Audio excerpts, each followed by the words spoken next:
Hi, I'm Becky Rose Dungeon Girl, and today I've come to the world's most famous horse racing track to talk about mounting animals. So of course, I've come here on a day when there are no horses about because it's a fucking barbaric sport and horses die for no real fucking reason, but I am here to talk about horses.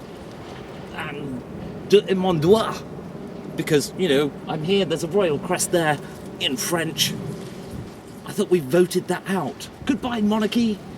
So with Jabba's podium behind me, or the royal box as everyone around here likes to call it, let's talk about horses and adventuring. So ever since D&D was first conceived in 1970, whenever, adventurers have been getting on horses to go from one place to the next. In this case though, they use horses just to drink champagne, which seems a bit crazy to me, but yeah, that's Ascot.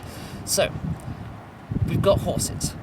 We go from one place to the next. In this fantasy landscape that's got goblins and dragons and griffins and pegasi and orcs and elves and dwarves, and we go on horses. In the real world, we have cars, bikes, aeroplanes, boats, all these different forms of transport. And in our fantasy worlds, we just seem to use the horse over and over again. Why? Why? Why not ride on a fucking 8-legged camel? I mean, even Odin has an 8-legged horse. Was it Fafnir or something? Doesn't matter. The point is, real world is much more adventurous about modes of transport than most of our fantasy worlds.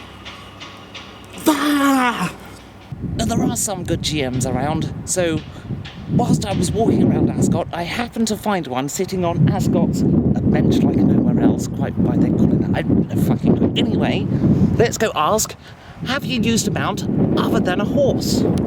Yes, I have. Because good GM, what's it called?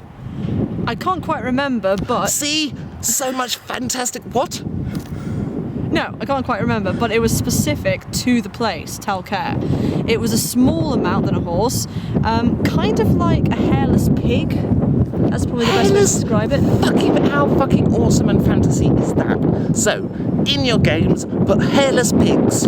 Horses aren't even the best animal to use in some environments, such as this really shaky environment that I'm walking through now. So, let's now go over to an environment where horses aren't ideally suited and see what we can find. Somewhere in this forest is a very rare creature. And if we're lucky, we should find one in a clearing like this. Wait there, I've seen one. Wait there. Don't disturb it.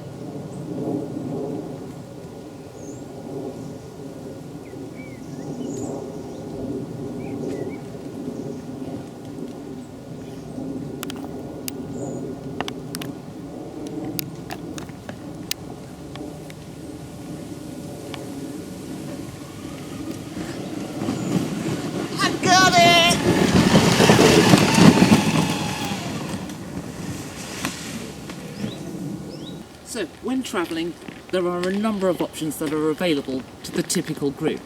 You could walk with feet and stuff, or you can get on a horse. But I've been doing this for 30 odd bloody years. Horses just a bit unimaginative. I mean, think about it. In today's world, we have bicycles and motorbikes, they're like a horse equivalent, and we have cars that are like a wagon equivalent. But there are other things, other forms of transport, like planes and trains. And somewhere in this wood, there's something even more unique and even more fantastical. Giddy up, giddy up.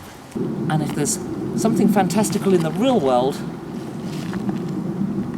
that's outdoing your games if all you've got is horses.